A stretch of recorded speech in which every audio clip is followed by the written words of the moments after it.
So, hello everyone. How's everyone's weekend going? Pretty excited about the session right now. You can switch on your cameras as well to make it more interactive. Come on. Oh, superb. Thumbs ups are coming up. That's great. That's great. You can see thumbs up coming in. Very excited for this session. Great, great. That's great. Good to hear such words. So, let's now begin with the introduction of who's on the panel. So, I am Ariman. I would be the moderator. And we have Mr. Mridul Poddar, who is pursuing MBA from IIM Ahmedabad. Prior to this, he worked with Edelweiss, where his work revolved around stressed assets. He's a chartered accountant with an All India rank of 27 and has cleared all levels of CFA. He was an interim president of our alumni association as well during 2015 and the head of department of marketing before that as well. So let's give a round of applause for him for coming up and supporting this cause of insight, wherein he would be providing you great tips and tricks to excel at doing MBA in India. Now coming on to our next speaker, Miss Anika Sabu. Anika is a risk taker who recently graduated with her MBA in financial analysis in the United States from University of New Haven and is now working as an analyst at Goldman Sachs. She's an intermediate CA as well. As a young professional, she is not leaving any stone unturned in making a successful journey in the United States. Her energy is unmatched and very, very passionate and a hard worker in every venture she takes up. She's been representing Indian students at a university because she's ever ready to help and motivate everyone around her, and being a very social person, she believes in you haven't come this far, only to come this far. So let's give a round of applause for her as well to step up and volunteer for this Alumni Association Inside 2.0. So I hope like everyone's good to go with the event, and please switch on color camera so that it would be a much more interactive session to go on with. It would be great to see people face to face. Okay, so let's begin with Mr. Mridul Poddar would be introducing us to the concept of CAT, the common aptitude test, which is prevalent in India for doing MBA. So Mridul, we are good to go with that. Let's begin. Hey, hi everyone. Thank you so much for such a nice introduction, Ariman. And I mean, I feel really nice to be a speaker again this year along with Anika. Just a fun fact, Anika has tied me a Rakhi and we are Rakhi brother sisters. So that's a fun fact. Even the GEAA team doesn't know about it. So exactly. I just thought we'd start with that. So I'm really, really proud of you, Anika, and to see you get a job at Goldman. Great stuff. Likewise. So starting with this session, I just, very briefly tell you what we are planning to do. So what we are planning to do is just split it into 3 sections. One is the pre-MBA thing. So, how do you get into an MBA? How do you prepare for an entrance exam? Thank you so much for the heart, Sharon. And basically everything related to before you enter an MBA school. How do you even select the college? How do you select whether you want to do it from India, from abroad, from Europe, from US, wherever from? And then we'll go to how our experiences has been in the MBA or during the MBA time and how do you make the best out of it. And then we'll also take up how, a brief about post-MBA. So starting with a pre-MBA, I think it would be great if you guys could, just let us know what your age is, probably just mention a range or something so that we know what kind of people are we talking to. Is it, people from 10th standard, 12th standard, or probably graduation? So that would give us some context while speaking. Okay, so I think that we have people from 13 to 22. Yeah. That is nice. Interesting. Even 30-year-old people are joining in. That's great. That's great. I think probably Anoushka would be able to make the best out of the session. I'm sure the younger you are while joining this, I'm sure you might be able to take away a lot of things. So that's really nice to see. So just starting with, entrance exams in India. So there are a lot of entrance exams which you can give. So obviously the most famous one is CAT, which you need to give to get into IIM Ahmedabad, Bangalore, Calcutta, and all those, premier B schools in India. There are also other colleges like Jamnalal Bajaj in Mumbai, which is one of the best schools in India. So, and other B schools in Mumbai. So for that, you need MHCT. There's a CMAT. There's XLRI, which is for there's that, which is for XLRI, which is also one of the best schools in India. You have IFT and you have NMIMS, so NMAT. So you have various exams, but then majorly the syllabus remains common across the different exams. There would be probably 20% addition or deletion depending on the colleges, but the overall entrance exams would have a verbal section, would have a quant section, and would probably have something related to logic. So that could probably be some puzzle solving, some visuals, or something of that sort. So, I mean, we'll speak more about CAT and GMAT here. And then obviously for abroad, I think Anika would also speak about, some English exams which you have to give. I can't even pronounce them correctly, so I'm not even going to try. So, yeah. So for CAT, very quickly, there are 3 sections here. One is verbal, one is quant, one is logic. And so last year, before the COVID kick in, it used to be a 3 hours long exam where, you have 1 hour each for all the 3 sections. But then because of the COVID, they had to maintain social distancing and they had to increase the number of slots. So what they did is they decreased the time from 3 hours to 2 hours, which is going to be the case this year as well. But obviously it might change the next year. So it would only change in the proportion. So now it's 40 minutes each for all the 3 sections. Last year it was 40 minutes. Before that it was 1 hour each. But then the entire, how do you prepare and what they ask you is exactly the same. So there are 3 sections, as I mentioned. First is verbal. So I think before I get into individual sections, Anika, do you want to just give them a brief about, what sections do we have in GMAT so that we can we can take up questions and we can just tell them how to prepare for both of them together. Okay, sounds good. So, hi everyone, I'm Anika Sabu, and I am really very glad to be a part of this. And we want to make the most out of it. So please hit with all the questions you have, and you can also add me on LinkedIn and you can ask me questions. So talking about GMAT. GMAT is basically, it's the graduate management admissions exam that generally most of the schools accept for doing an MBA. It's different from doing a master's, and MBA is different from master's basically.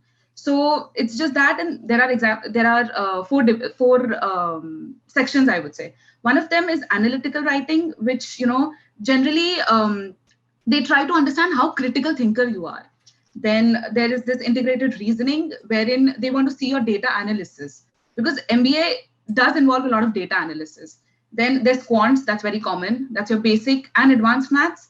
And the last one is verbal, which is, I would say, an advanced level of IELTS. So the English exam that Mridul was talking about was IELTS, IELTS. So the easier word is IELTS, and that also has 4 sections, but that is your basic English exam. But the most, I would say, it's the compulsory exam for any international studies, be it Canada, be it US, be it UK. So sometimes, GMAT is waived based on your GPA, but IELTS is never waived. So. Right. So we would probably, focus more on the quant and the verbal section also in the GMAT, because how the scoring is done, at least for CAT, there's, obviously there's a raw score. There's a normalized score, which is basically out of 200, 300, how many questions are there depending on that. But then the major factor here is the percentile. So percentile, obviously being a maths concept, it's just tells you the percentage of people above whom you have scored. So that is what the scoring is. And in GMAT, the scoring is out of 800. So they only consider 2 sections while scoring you out of 800. One is quant, another is verbal. So they give you a separate scoring for IR, they give you separate scoring for analytical writing. But then that is mostly which the colleges do not consider also. And it's just, as a matter of, while giving interviews, they would just probably want to discuss all. And even now, GMAT has gone to an online GMAT where you do not even have these kind of papers. So it's only quant and verbal right now, and integrated reasoning.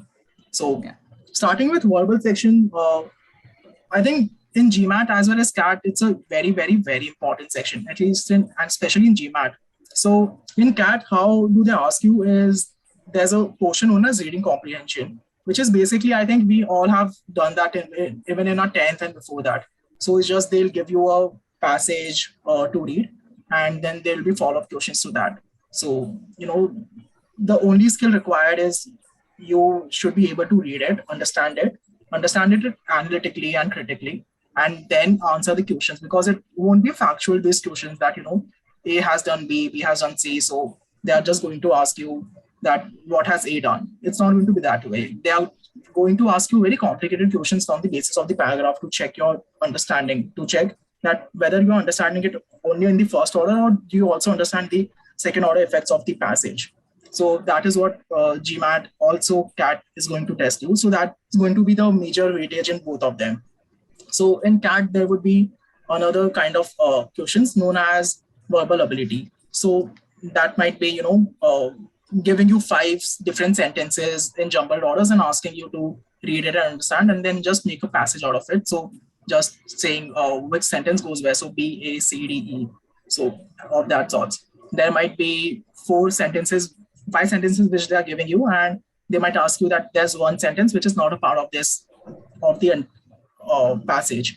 So you have to identify which is the wrong sentence here. So that's identifying the odd one. So there could also be a summary which they have given, and so a small passage they have given, and there'll be 4 options that you need to choose that which is the right summary, which sentences summarizes perfectly. So that could also be there. There's a critical reasoning which is also part of your GMAT, where they are giving you again a short passage, and then you have to probably choose a option which strengthens it, which weakens it, which supports the argument, which maybe critically proves the argument wrong. So it depends on what the question asks you. So that's how the format is going to be. But then the key takeaway from this session, and I'll keep on repeating this probably every 15-20 minutes, because one thing which is the most important thing is to start reading regularly. It doesn't matter if your exam is 2 days after this, or 2 years, or 10 years. You need to start reading right now. That's the most important skill which you need to develop. So you can watch hundreds of tutorials, you can do anything you want to improve your score here. But then the key fundamental remains that you have to improve your reading skills. So answering any passage is a factor of 2 things. One, your reading speed. Second, your comprehension. And the only way you can improve both of them is by reading more and more and more. If you have never read in your life, probably just start with the book. Start with a book which you have watched a film on. So probably Harry Potter, or if nothing else, just start with Chetan Bhagat. Just don't tell your friends that you're reading it. They're going to judge you. But then just start reading, dude. If you're a fan of sport, just start reading blogs. If you're a fan of movies, just do this. Just do anything, but start reading every day. It doesn't have to be a psychology passage or philosophy passage on the first day itself. You start with your interest, you build upon that, you then go to more complicated things, but then start reading. That's the most important thing. I think out of every section, out of everything that you can do to maximize your scores, this is going to be the most important. And it's not just because we are targeting verbal right now, but across all sections, I think one key takeaway should be this: start reading right now. Anika, Mridul, you want to add which book anything? is your favorite book to start off with, recommending young Yeah, people out I there? loved Shoe Dog. So Shoe Dog is basically on life of Phil Knight. So it's the Nike founder. So Shoe Dog is based on that. So I love sports, I love finance, I love business. So it combines a story of how that guy, he's not a perfect person, and he has made a company which is the company in sports right now. So how he has built it. So I absolutely loved it. And writing style was very simple. For someone who's very weak at vocab, I could understand every bit of it. So I think I love Shoe Dog. So I would definitely give that recommendation to. I'll just write it on the chat box also, so that you have the name properly. That's a very insightful thought of reading, but I was a very regular student. I was not a fan of reading. So I would, rather listen to podcasts and maybe, just try to understand. So I would remember, there were few words that I didn't understand. And I felt that, oh no, my English is not good. I don't know these words. So I used to keep a dictionary handy, or, always Google on phone, what is the meaning of it? So I would just keep a note with myself that, okay, this is a different word. And just to act smart, I would use that in a sentence, and then I would remember that okay, this is the word I used. So there are very small tips and tricks that you can try, because trust me, all these exams are very important. They are difficult if you think it's difficult. Otherwise, you can practice yourselves. Reading is definitely very necessary, but I think that is one of my pet peeve. I still don't read, and I can't read. I don't know, I can just hear and listen to a lot of things, but yeah. So basically, you coming need to to this, consume more content to get more. yeah, true, Be it yeah, through hearing or by reading. You just need to yeah, consume yeah, more yeah. content. Whatever works best for you, actually. So don't pressurize yourself into reading, because it's not everybody's cup of coffee or tea, whatever you like. But yeah, so coming to, I think, IELTS, based on the English that we were talking about, I would actually want to focus on IELTS also a little bit, because I would say IELTS is the most important exam over here. Everybody is going to check your IELTS. So IELTS is a slightly different concept, because it is based on bands. It does not have scores. It has bands, actually. So there are 9 bands, and mostly all the colleges accept over 7 bands. So it has 4 parts. One is reading, one is writing, one is speaking, and one is listening. I remember, since I'm also an ICSE student, and so is everybody here. If you must remember, you must have had 𝐌𝐬 exams or oral exams, or just recitation. It is very similar to that, but in a very advanced way, I would say. So in reading, so there's a passage that's given. Again, it's like an unseen passage of an ISC exam, a 20 marks exam, unseen passage. God knows what's going to come up. So that's it. Writing is just like an essay. Not exactly an essay, but then how Mridul explained that, there could be sentences where we have to write or understand how it is going to be. So basically, consider this as your ISC 10th English language exam. Just do well, but and then speaking, I would say, so my speaking exam was, I think, in the morning, and I was really panicking because I didn't know what's going to happen, because I was, too much engrossed into YouTube videos, how to speak and how to get that 7.5 band or 8 or 8.5. And so I think YouTube is a very, very good example to, check the videos. I can, share the links or that specific page that you can subscribe. I will send it on the group. And yeah, so you can, you can understand how that person is, introducing themselves also, because first impression is the last impression. And I think you just have, I think, 15 minutes of that introduction, and it could be a random question. So, I remember one of the questions was, if you were to go to a old age home, what would you do there? And it was just out of nowhere. She bounced that ball, and I didn't know what to answer. I just took a deep breath and I just started. I don't know what. I made some story. So you have to be very good in story making. So that's how it is. And listening, peacefully listen everything, clearly listen and mention, answer what you have to write. So these are the 4 things. And I think, if you were to go to Canada, or if you were to go to UK or Australia, I'm not sure about Australia, but the others, you have to give IELTS exam. And so there are 2 types of IELTS. One is general IELTS and one is reading, academic IELTS. So what we would prefer is academic IELTS, because we're going for studies and MBA. And the validity, the best thing I would say, the validity is 2 years. So, for example, today you're sitting and, within a month you want to give IELTS. And so maybe you give an IELTS exam and you get an 8 band or something. But you don't plan to go to US, in this year or maybe in the coming year. So it is valid for 2 years. You can still use it, And I think somebody asked about TOEFL. So I have not given TOEFLs, but what I have researched and what I know is it is very, very similar to IELTS. The difference is the scoring, I would say. So I think for TOEFL, the scores are out of 120, and anything above 105 or 108 is, considered really good. So I think this clears a bit about IELTS. But of course, if you have, any more questions, you can ask us. So all the library sessions जो हमारा school conduct करता था, it's actually for creating a base of for this thing, so that सबको reading का habit हो जाए. So I absolutely love that concept of library sessions. Although वो time पे बिल्कुल पसंद नहीं आता था, एक period जाके सिर्फ बैठते थे उधर, but now everything makes sense why it was taking place. True. And I think the population here is quite younger, so make use of those library sessions. We don't regret not using them, but we wish we used them. So do make use of it and read or hear or whatever you like. Start doing something. So I think I also want to give a very, very interesting piece, I would say, about pre-MBA. So if anybody's planning for US, so there's this app, okay, YOCKET, YOCKET app. So if somebody can mention in the chat, if you download that, you can make a profile over there, and you can aim. So generally when we're applying for colleges, right? So we think that this is my ambitious college. There's a reality check college, and there's a college that I can definitely go in. So always make those 3 lists where you think you can go, where you think you might not be able to go, and when you think that it's just very easy. So the 𝐻𝐿𝐴𝐻 app helped me a lot, because I created my profile, based on my GPA, based on my location, I think, based on my experience and everything. And it created, a profile for me, and it gave me recommendations that, this is the university that would fit best for me. This is very ambitious, that, you can still try, you never know what happens or what might happen.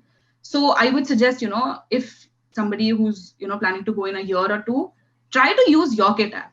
That's going to help you a lot. And obviously Facebook pages, sometimes it's annoying, because there are very weird questions that happen, and you confuse yourself, and you're very worried that if this happens to me. But then Facebook pages are also very, very helpful.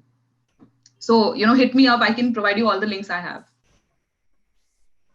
That's great. That's great. So coming back to the CAT ka funda, so we had talked about VA-RC section. How about getting into DILR section? Because like वो सबसे ज़्यादा IQ testing section होता है, जिसमें like आपको data interpretation करना रहता है, लॉजिकल रीजनिंग को सेट करना रहता है, अरेंजमेंट्स काम में आता है, ग्राफ्स देखना पड़ता है. सो लाइक जो भी नंबर्स से इतना अच्छा नहीं होता, like how does someone S in that section? Yeah, so Arvind, I think that's a good question. You need to get comfortable with 2 things. Okay, for CAT, GMAT, for MBA. One is numbers, other is words. That is non-negotiable. So it's okay to not like it. I mean, I hate words. Okay? I just hate reading. I just hate English. I mean, I was the kind of guy who used to speak in Hindi during the English lectures in my ISC. Okay? So, I mean, I absolutely just hate it. Yeah, so you need to get comfortable, but then you do not have any option. You need to start somewhere. So for LRDI, I think, and which would also help you in QA, obviously in quants, is to start getting comfortable with numbers. Just write very basic tables, what we used to do it in fifth standard, probably. Just write tables from 1 to 20. Start with that.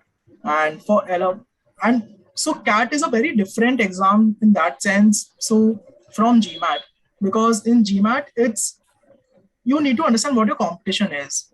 In GMAT, your competition is across everyone across the border.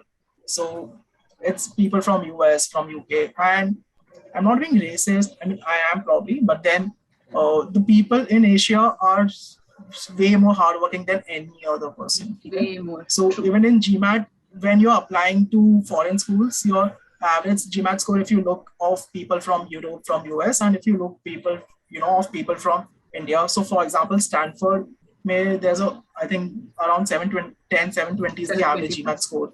Yeah. But then for Indians, it's 750, 760. So, there's a huge gap between India and other countries, because Indians are too hardworking and too competitive. So for CAT, what happens is it's just the Indians, and it's the engineers, the IITians, the NITians, the guys who have done all these things during their 12th, just after their 12th for the engineering entrance exam. So you're competing with them. So you need to go out there and do everything you can. So you need to start with numbers. You need to start with Sudoku. Do every kind of puzzles. There would be crossword, there would be Sudoku, and there's Kakuro or something. Start playing chess also. I mean, obviously none of this is mandatory, but if you really want, and you need to understand what are you targeting. So everything which I say is unfortunately very biased, because I was targeting IIM Ahmedabad. Okay, so I mean, whatever I'm going to say, I understand that most people are not going to do that. So you need to understand what are you targeting. Are you targeting to go into, a college in Mumbai, for example, if you want to do probably an MIMS. So, I mean, obviously your preparation can, you can probably afford to not do a few things. But then and similarly for GMAT, if you're targeting to get a score of 700, probably you don't need, or probably even 600, because a lot of colleges accept at 600. I mean, it really depends. So if you are targeting score of 600, you probably can do something. At 700, you can probably, do something more. But if you're targeting a score of 750, 760, you want to go to the best B school out there, you have to really, go out there and do everything that you can do. So coming back to logic, I mean, you need to do all these things. And obviously there are mock series. So the way you prepare for GMAT as well as for CAT, and especially for CAT, so you have to give 30, 40, 50 mocks. I mean, I have given what, I don't remember the exact amount, but it was somewhere around 60 mocks. Okay. So you need to go out there and do all these hard work. So when you're giving 60 mocks, there are eight LRDI sets, because I used to give 3 hours mocks. I mean, 2 hours was only the last 1 month. So there are 8 sets. 8 into 60 is 480. So if you're giving 480 to 500 practice sets, then by default your preparation is covered. So keep on giving mock. You analyze them very nicely.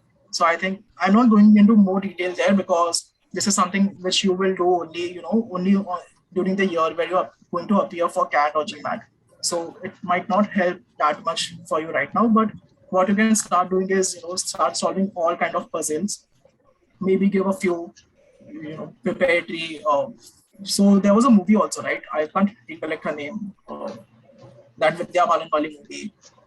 Oh, Shakuntala Devi. Shakuntala Devi, huh?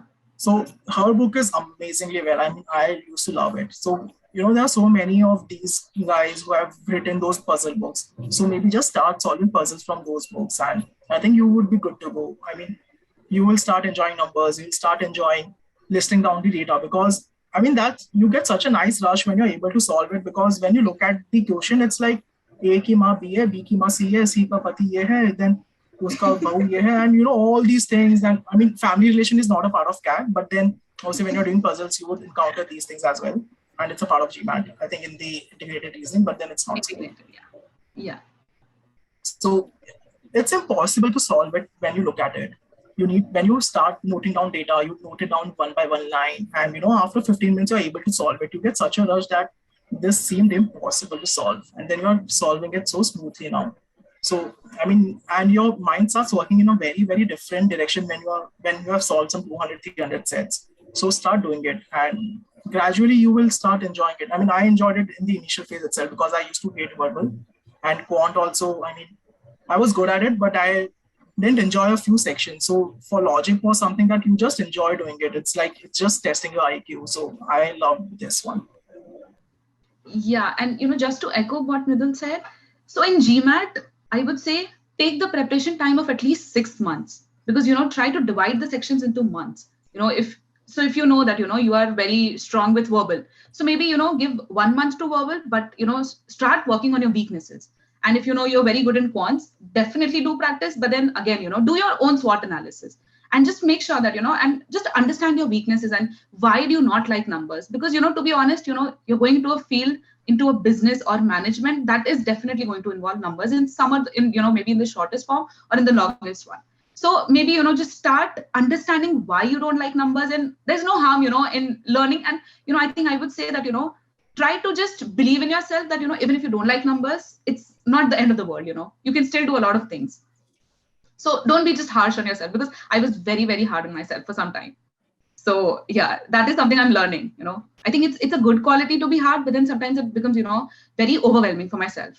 But and numbers is not that tough. It's easy if you try to understand. Play those basics. Mumbai Mirror, those games used to come in the last page. Basics, plus, minus, addition, subtraction, something. Just try doing that. Yeah. Yeah, I think, and just to add to this, I mean, obviously you have to be hard on yourself, but you also have to be sweet on yourself. You need to give yourself the benefit of doubt. I have scored, very, very, I mean, such poor marks during my mocks in some of those. I've also scored such brilliant marks. And in terms of which classes mocks, or like kahan se aap mocks access karte the?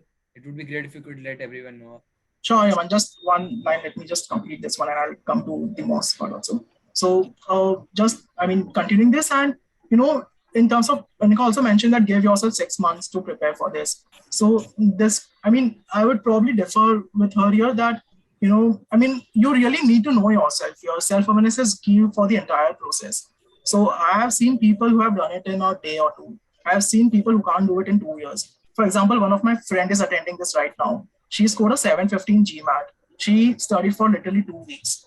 And 750 is higher than the average, score of Yale, Stanford, Harvard, any of it.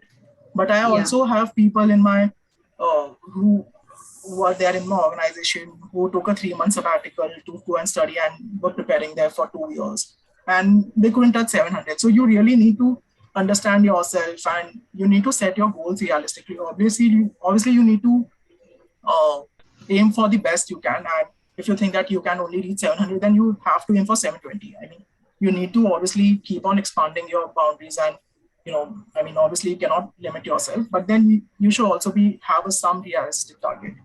And sorry, coming to your question, for CAT, so there are 3 major mock series providers. I mean, there are plenty of them. There are like 20 of them, probably more. But then there are 3, because you need to map yourself with other serious aspirants. So you obviously have to choose at least one of them, because there are 10,000, 15,000 test takers for these 3 classes. So you get a realistic picture of where you are. So one is IMS, one is Time, another one is Career Launcher. So I love the IMS one. I had taken all these 3 because I just wanted more marks, and I wanted to execute, because you can cheat the system if you have just taken one. You understand what kind of papers they are setting. So I always recommend people to take 2 mock test series. So I love the IMS one, and I like the CL one in the terms that they had a analysis where one of their main teachers would solve it live, so that you understand what is the thought process while choosing questions. Because what happens is, unlike GMAT, you get all the questions together. Now it's a speed-based exam, so you need to choose which one are you going to attend, which one are you going to attend the first round, in the second round, which one are you going to leave. So you get that in CL, and Time obviously gives you the most accurate percentile in terms of it has the highest number of test takers. So Time is also good. So I would suggest at least take one of them out of these 3. And the second test series could be either of the other 2, or it could be the classes you have taken from, or any of the other test service providers you have comfort with. So maybe that. And I think there was some question, what was the CAT percentile? So my CAT percentile was 99.43, I think. Yeah, 0.43. So that was my CAT. So for getting into IIM Ahmedabad, did having a great profile like being an all-India ranker in CA and having done all the 3 levels of CFA actually help you like take a big leap over the others by scoring 99.43 percentile? Although it's a great number, but I've heard people saying that they couldn't get into IIM Ahmedabad with a 99.7 as well, 99.97 as well. So like having a great profile doesn't help. People have not gotten into IIM after 100 percentile. So percentile is only and by not getting in, just getting a short list. So a lot of people do not get a short list even after getting 100 percentile. So that is one thing. And for being a CA, I think in my batch there are some 25 CAs, 26 CAs, and bearing 3 or 4, the other 22 have gotten 99 below. So obviously you get an advantage by not being a CA, but then my 10th score was not good. So I had to, compensate for that by scoring a higher percentile in my CAT. So for me, it didn't give me much benefit, because my 10, if your 10, 12, your grad score are more than 90 each, then you're going to have a very easier time. Obviously easier compared to others. You cannot have an easy time in absolute terms. But yeah, that definitely helps, Aryan. Being a non-engineer helps. Being a non-male, basically being a female helps, because they need diversity. And so, I have a very interesting question to ask the audience. If you guys can just, mention it on the chat. What do you think that at least in, the top IIMs, what category of students like chartered accountants, BCom, engineers, medical, lawyer, which guys are the most dominant ones? If you guys could just.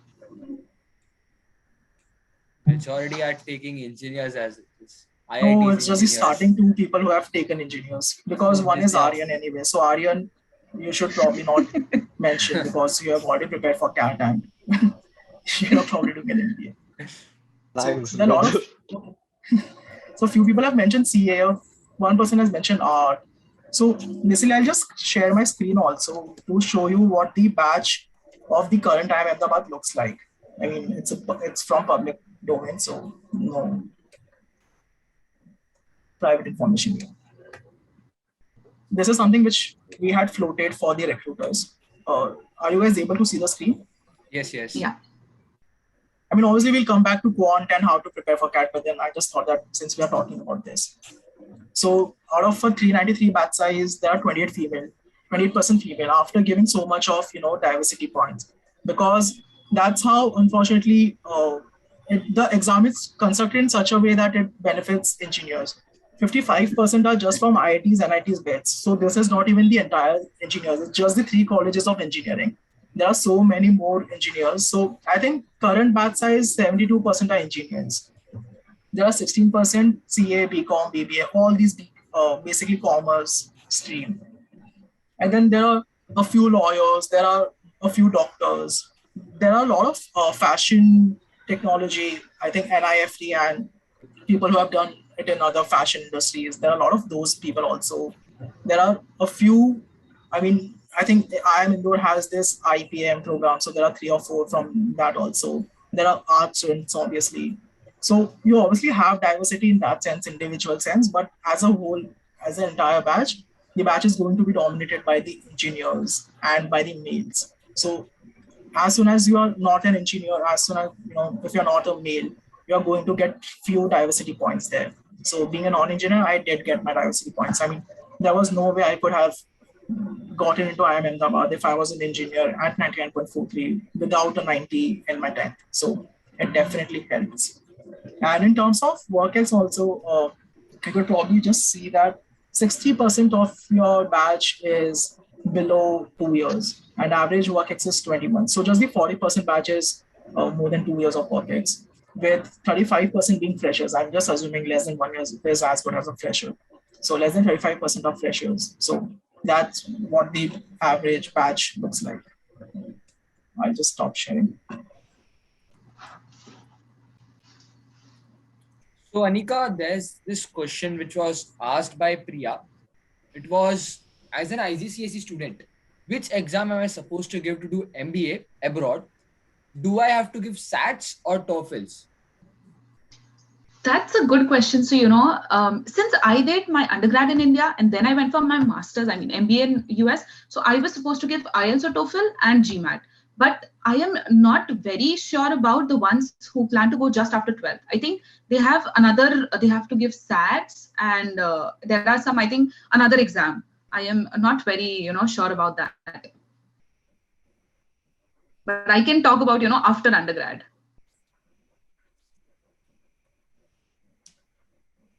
Okay, that was... Yeah, Anika, so I have one question in terms of this for you. So if you could just share your journey, which college, or maybe we can probably just finish the quant section and then come to this.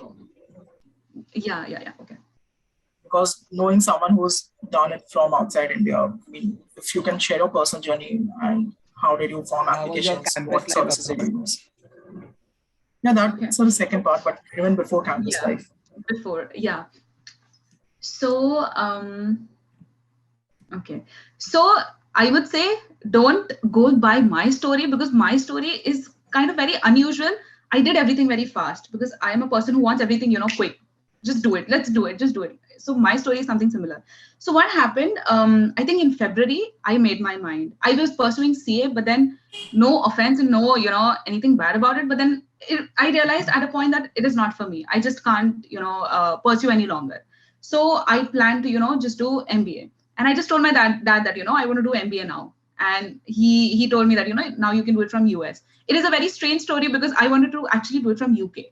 But then, my family wanted and my dad basically, it was his dream to send me to US.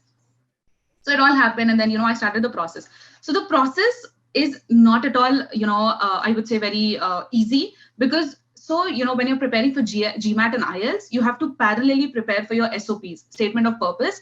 That is the most important document because that is exactly explaining why you want to do MBA from this university or from US and, what is your purpose and why, basically answering why.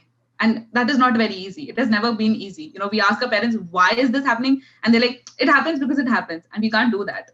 So that's the thing. SOP, LORs. LORs is also very important. That's letter of recommendations. So guys, make sure you have a really good rapport with your professors right now, school professors, college professors, whichever you can, because those are the ones who are going to shape your future into, getting you an LOR and your resume.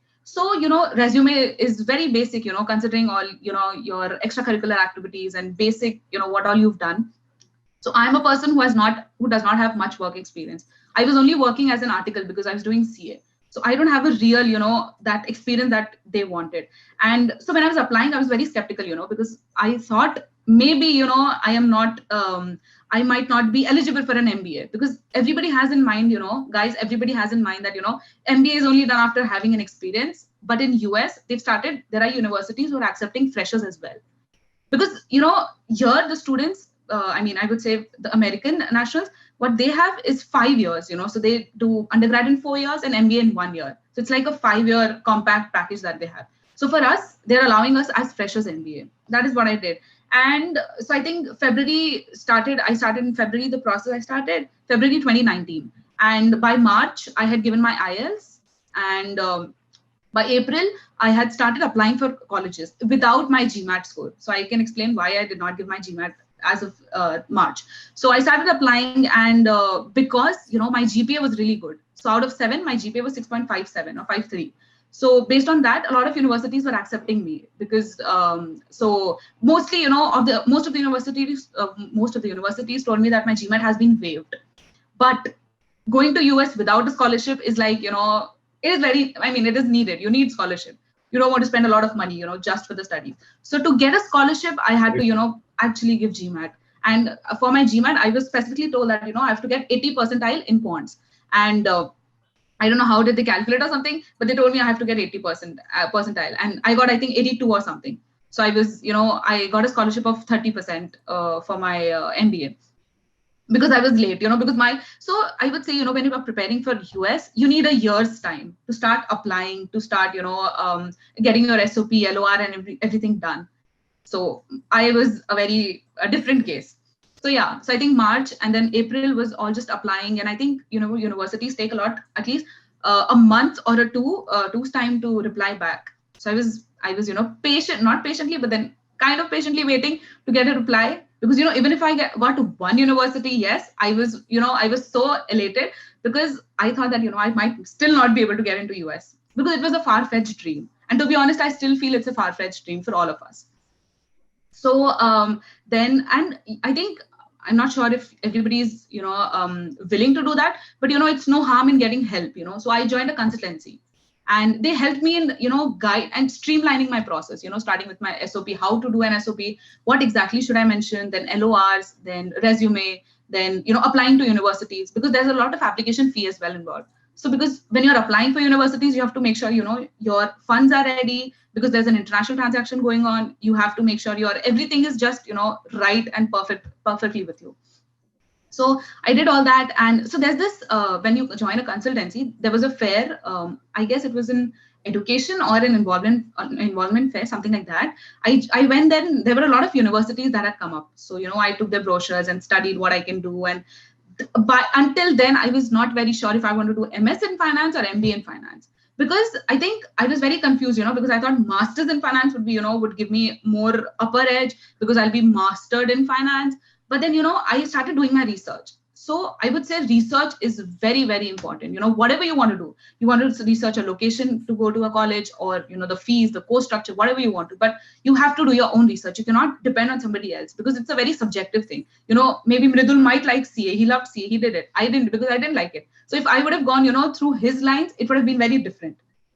So I did my research, and I realized that, doing an MBA, again, no offense if somebody wants to do MS in finance, but for me, I thought that MBA is much more valuable to me, because MBA gave me, I would say, direction to find myself. Maybe, for now, I can go into operations, I can go into finance, I can go into strategic management, I can go into business analysis, because now I have an MBA. If I would have only had an, master's in finance, I would have only been stuck into, equities and stocks and corporate finance and all those treasury management. So I think MBA has given me that upper edge right now.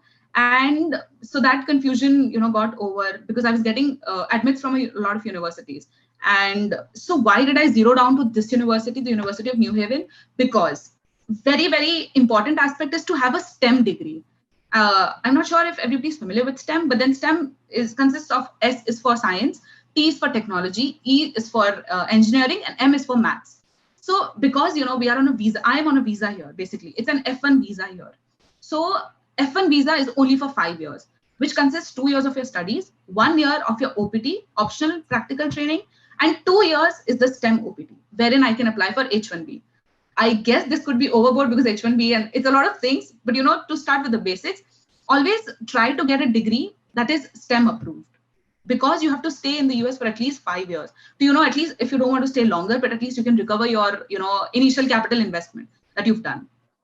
Basic, because, everybody's doing finance and business. And MBA, you're going for management. So, you should make sure that at least you're able to recover all those expenses you've done in the, during the studies, because it is not very obvious or very natural that, you will get a job while doing MBA. I was lucky enough, I got a job during doing my MBA, but that's a during MBA talk. But then, yeah, so this all happened. And I think June, July, everything was just going on. I met with an accident. I was, bedridden for a month or so. And I was just, researching, what courses I could take, how I can register, because that is another very, very long process. You have to reserve a seat. You have to apply for visa. You have to, go for visa interview, which is easy, but then it is, panicking. And yeah. And I think, that's about it. I think I don't know. It's a very long story, but a little short. Yeah. Thanks for asking the question. That was great. Full of ups and downs and ifs and buts. So absolutely loved hearing that. So now coming back to like the prep for CAT, GMAT, the basic one section that I found to be common was quantitative aptitude.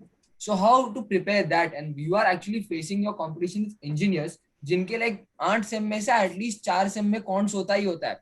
And if you are coming from an arts background or commerce background, hardly 1 या 2 same में आपका maths या quantitative aptitude जो बोलते हैं वो होता है, वो भी बहुत basic level का होता है. So how do you get to a competition level with them having such great quantitative aptitude versus you who's having more of a mediocre type of aptitude? Like I'm talking about myself and other general category people. So how do you get how to prepare for that as well? I think so. You need to start with basics. Okay, I mean, you need to build up on the very, let's just take for example algebra. So you need to understand what the basics of algebra is, how to apply those, formulas and stuff, and to not get caught in formulas too much, especially in quants. I have seen classes giving you a list of say 150 formulas across the QA. I can tell you that, so I got a percentile in CAT and QA, which was probably higher than most IITians got. And I seriously do not know any of the formulas. I can count on 10 fingers the number of formulas I'm aware of. So you need to understand the formulas first, but you don't need to remember. So once you know that, for example, a plus b whole square is a square plus b square plus 2ab. So, if you are considering that as a formula, then God bless you guys. Then because that's simply, you open the bracket and multiply. So you need to understand these basic things that, okay, that's how I multiply. I can multiply 69 into 79 within 2 seconds by just using 70 minus 1 whole square. Sorry, 70 square minus 1 square. So you can just, do these things, and you need to get comfortable with numbers. That's very important. For example, just probably if I tell you 14.28, if that doesn't ring a bell in your ear right now, it means you are not prepared at all. You need to go back and study. You need to know that 1 by 7 is 14.28. These are things which, you will understand while solving, and you need to get comfortable with these things because they want smart people. So the way they create the paper is such a way that they'll tell you that, for example, if your profit is say 13.33% or 14.28% for that matter, if that's your profits, and if it's turned to 16.66%. So what you need to realize in a second is you were earning 1 by 7, now you're earning 1 by 6. So it might sound alien to you right now because you are not prepared, but then while you're preparing, you will realize that these are the things that matters to have those tricks. So these are not even tricks, these are just being smart about preparation. And simply, for example, so it's an MCQ test, right? I mean, there's a variant known as theta, which is typing the answer, where they'll give you a question. They won't give you options. You just have to type the final answer. So basically, either way, you have to just mention the final answer, whether MCQ, whether theta. So you don't have to give them the workings, right? So if there's a geometry question, you can just manipulate it into, if they have given you a scalene triangle, you can just manipulate into assuming it as a equilateral triangle and then solving it. So you have to do all these tricks. And in algebra also, you can just substitute directly in the options and get whichever option works. So there are so many different types of tips in which you can solve questions, which even I think most classes not teach you that. You have to learn that by yourself. So even great professors would be taking 3 minutes to solve those complicated questions. But if your brain clicks, if you can realize that, if I just use this kind of a trick here and to understand which you can do, you can probably solve it in 30 seconds. So that's how you actually go from. So what I believe is to reach up to a 90 percentile, you just do your basics well, you can do it. Whether it's GMAT, whether it's CAT, whether it's MHCT, whether it's NMAT. I think it remains the same across the different entrance exams. To reach from 90 to probably 97 percentile or something, you need to start solving mocks then. You need to have that, you need to understand a little bit better, because even if you're scoring, so just a fun fact, if you can do 30 or 35% of the questions, so out of 100 questions, if you can do just 35 questions right, you can probably reach 96, 97 percentile. So just understand that, how many can you skip? You can skip 2/3 of the paper and still end up at a very nice, top 20 college. But then to go from 97 to 99, you need to work more. But then 99 to 99 point higher 99s, that's where it gets, or probably from 95 to 99 above, even that gets very, very interesting. Then you need to know all these things I've talked about. That's the only way you can, actually reach that stage. But only way, though, not just to know what I'm telling you, it's just to figure out some tricks of your own, to have your own formulas, to have your own way of solving, and to save time to figuring out which questions do you solve, which you do not. This is not applicable for GMAT because you have to solve every question there. Yeah, but I was coming to that. Yeah, because GMAT is an adaptive learning, so adaptive questions platform. So basically, the more correct you solve, the harder it's going to get. But then I think if you are planning, most people, at least I know, plan for doing an MBA. It's like either India, either abroad. So they try to keep both options open. Like I was also keeping both options open. But then I realized that if I want to do it from a very good college outside India, I need a work experience of, I just have 3 years of work experience, which is considered as probably on a higher side in India itself. But in Ahmedabad, Bangalore. In Bangalore, it's absolutely average.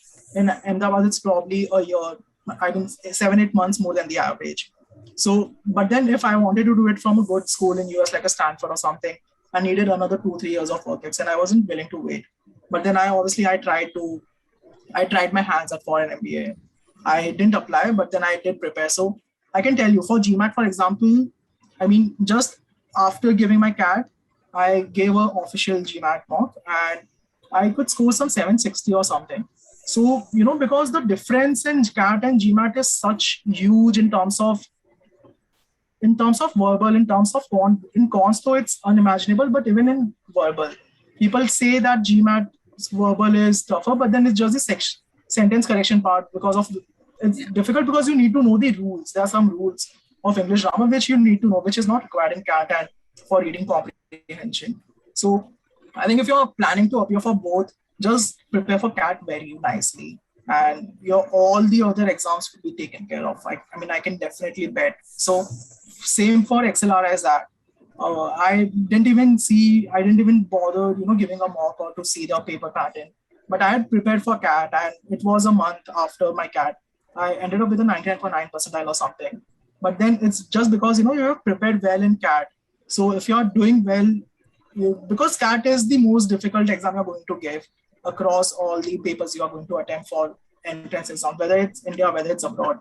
Out of all the 10, 12 you're going to give, CAT is going to be the most competitive, the most difficult one. And if you're able to ace that, then you will be able to ace all the other exams.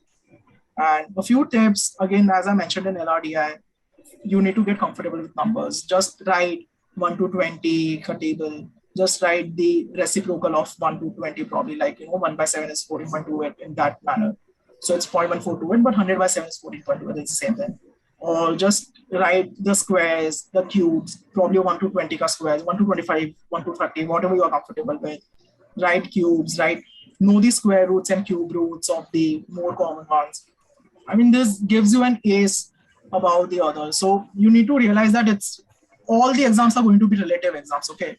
You are saying that although in GMAT it's going to be an absolute score, but then it is a relative exam at the end of the day because you are going to be compared with your counterparts. So you need to do something which the others are not doing. You need to go a step further. That's the only way you are going to excel in your preparatory exams, in your MBA life, after MBA life. I mean, to go a step further than the rest, that's the only way. So figure out what the others are doing, figure out what the others are not doing because it's difficult, and do that one extra step and you will be good to go. Okay, so how about how should one build one profile so that get into top IIMs you need to have WATI and PI. So PI में profile building काफी help करता है. So how to build a good profile right from 10th, 12th, grad score ये तो हो गया, you can't change the past, but how about how to build a stronger profile for doing an MBA? I think there was a question also. I don't recollect who asked, but then someone was asked. Yeah. Okay, Shaurya had mentioned a lot of questions. I think earlier also someone had asked that if you have not done well in your grad or in 10th, 12th, what do you do? So the thing is, the best thing you can do right now, irrespective of where you are, is start concentrating on your academics. Start concentrating on what you're doing right now. If you're going to give your final third year exams, just prepare for that very nicely. If you're going to give a 12th standard exam, just prepare for that nicely. I mean, it's very, very, I think, a very privileged thing to say that it doesn't matter. You're 10th li mat paro, 12th li mat paro, it doesn't matter. It's a very privileged thing to say. At the end of the day, even, I mean, you're going to be debarred from a lot of employment opportunities also by not having a satisfactory 10th and 12th score, which is going to be 10 years after this.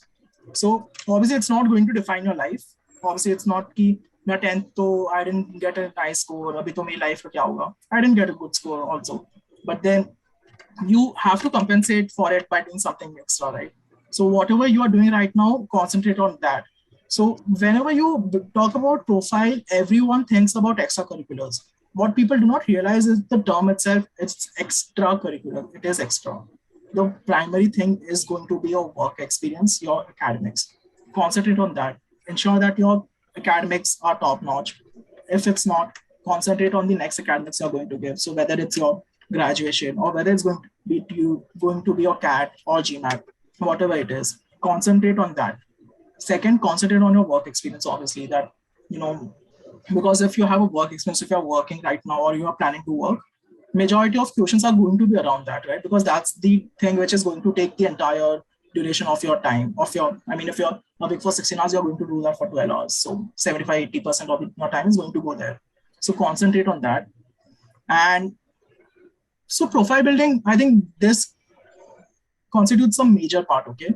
But then obviously the other thing is, what else can I do to stand out? So just, I have read a lot of things on Quora and all these websites also that start doing this, start doing that. But you need to understand that the people who are taking your interviews are not stupid. They take probably thousands of interviews every year and they're doing it from 20 years. So they realize that, if you want to show that I'm interested in finance, you go on a Udemy and do 2 finance course. Oh, I'm interested. They understand that you're bullshitting them. So be genuinely interested in whatever you are trying to build. For example, if it's dance, be genuinely interested in that and show consistency. So show that you are doing it since a few years. If you're not, start doing it right now. I mean, whatever it is, be it sports, be it dance, and try to excel. So they're just looking for spikes. So spikes is basically, there are multiple spikes, right? One can be your cats. What special do you have in yourself? So in extracurriculars, they're looking for spikes. So, in profile building is not just start playing cricket in your backyard and you will be good. No, go and, show that you have achieved something there. Show that you have excelled. Excelling is important. So if you're someone like me, who has not done anything in their life. So my cats were I mean, obviously CA and stuff was decent, but my academics was very ordinary in that sense. I mean, I never consider myself to be a very brilliant student that way. My work ex was pretty decent at least, but then my extracurriculars, co-curriculars, I left my entire extracurriculars and co-curricular section blank in my Ahmedabad application. And most CAs do that because when you're doing CA, you don't really have time for all these things.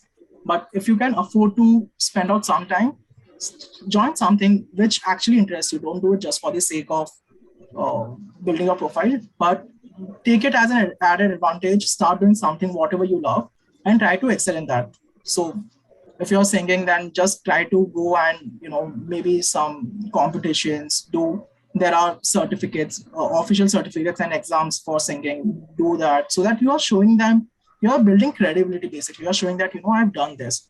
It gets more important during your personal interview process. It gets more important during your foreign MBA. It gets even more important during I mean, I'll just come to ISB also in a bit. So during the ISB interviews. So do that. I mean, Anika, you want to add something? Yeah. So, I think your points are very valid, but I think it kind of differs when I did my MBA. So, coming back to somebody asked that, if you don't have a good, strong profile or anything, to be honest, here they do not care what your academics have been. They are actually more interested what your extracurriculars have been. Because, here the culture is they don't, give you, I mean, so, okay, very simple example.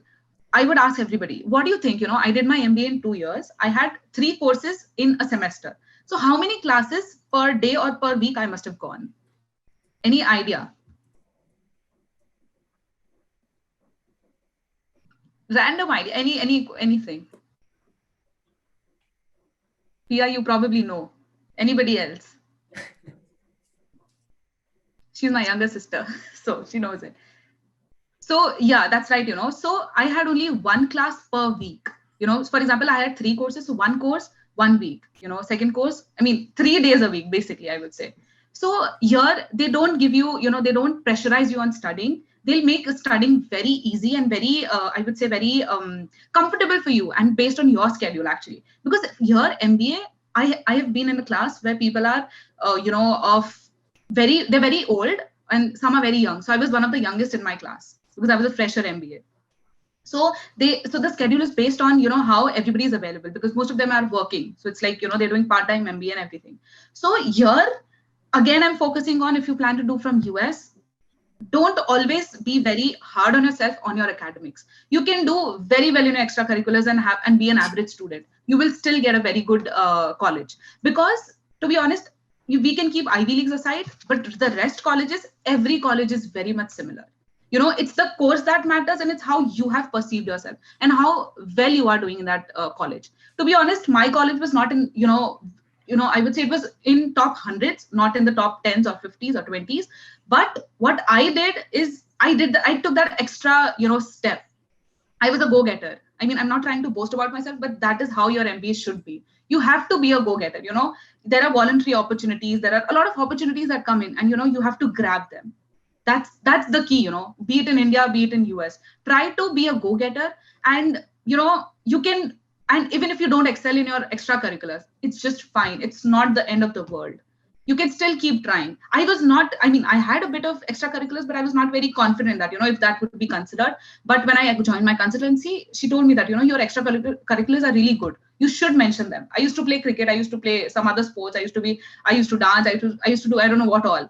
But I mentioned that and it was something that was very much, light about myself. Because I have tried new opportunities and new ventures, just being into academics and, going to another country, they want to see a balance, how have I been able to balance my extracurriculars and studies? For example, I can talk about my interview that I had with Goldman. So they were more interested in what extracurriculars I've done. They were okay that, I got a good GPA. Here I had almost a 4 GPA and I didn't have work experience. So, the first thing was I didn't have a work experience. And Goldman is a company that, they generally require work experience. And it was quite mentioned in their job description and everything. But I was actually very worried to, even apply for the company. But I applied and I had an interview. And I thought, I prepared my notes and everything, they'll ask me about their work experience. So I'll give a very, subtle answer that, yeah, I don't have experience, but I had this. But they did not ask me anything. They just asked me, how much have you worked and what have you worked? I just had to explain that I was an intern. I didn't do much and everything. So I thought that, they might not, approve, or, they would just not take me to the next step or something. But the interviewer, he was so interested in knowing what I have done extra, because he wanted to see how have I balanced, because I'm an international student here. So an international student, the life is very tough, because from the morning you make your bed, you make a breakfast, you leave for college, you come back home, you have to clean your house, you have to do everything that your mom and dad is doing as a single person. Nobody is going to come to help you. Nobody is going to come to cook for you. So you have to be on your own self. And these 2 years have been the most, I would say the hardest years of my life. Because back in India, everybody is very, it's very easy. I'll tell my mom or tell anybody, just cook for me. Just, I'm not feeling well. There were times when, when COVID hit, I felt sick. I had, I think, cold or something, or fever, something. I didn't have COVID, thankfully. But yeah, I felt sick. There was nobody who would come and help me, or, cook for me. So the determination and the dedication you need for US is slightly different from what you wanted from India. Because in India, I think, I'm not sure, but I think you have hostels there. So you might get a mess to get cooked food or something. But here, there is not an opportunity. If there's not an option, actually. But if there is an option, it's quite expensive. So, you try, even if you try to cut down your costs, if you are trying to cut down your costs, you will have to work hard for it. So I would say, the simple thing is keep trying, and, even if you think you're weak in something, just try practicing. What's the worst that can happen? You might not get a concept. You might not be, you might not be an excelling into it. It's fine. You can just keep trying. I'm actually talking from my basic, experience. I was not a very, very, very good student. I've always been into that 80-90 bracket. I always wanted to be above 90, but for some reason I just couldn't. But then it didn't stop me from applying to colleges and going out of India. Because now I can say that, I have actually learned or still learning how to balance the life. So definitely, if you're planning for India, make sure, Mridul is definitely your idol. I have also, I told my mom also that he's my idol, and today sharing a screen with him is, I think, the epitome of my, career, I would say. Monica is too sweet. But so again, whatever things I have mentioned, obviously, you need to take everything which we are saying with a pinch of salt, right? Because it's our personal experiences which we are sharing. So when I tell you about 𝐸𝐬𝐻, obviously, I'm very biased in saying, because my top, the colleges I was, aiming for were the top 5-6 colleges. Not even top 5. To be very honest, it was just I'm Ahmedabad and I'm Bangalore. So when I say 𝐸𝐻, it's for these two colleges. If you have very, very bad 𝐸𝐻, you are still going to get in IIM Calcutta in FMS. And so even in India, I think, so when I tell you about concentrate on your 𝐸𝐻, on your work experience and stuff, so that is very important if you want to get into top 2-3 colleges in India, or if you want to get into Ivy Leagues. So except that, even I think, bearing those probably across the world, probably the top 20 colleges across the world, probably top 2, top 3 of every country and top 10 of US. Then obviously 𝐸𝐻 doesn't make such a huge difference if you're targeting those colleges. If you're targeting to get into XLRI, it's okay if you have 70% in your 10th, 12th. Not even going to consider, the FMS is not even going to consider, and Calcutta is not even going to see what your 𝐸𝐻s are. So obviously it really depends on what you're targeting. So again, whenever you are reaching out to people for advice, always remember this, that, you shouldn't just reach out to someone you idolize, that, if you're targeting for IIM Calcutta, if you have a profile like that, it doesn't make much sense for you to reach out to me, for example. So you always reach out to people and do your research as per what your goals are. So that is one thing. Sorry, Arvind, you can continue.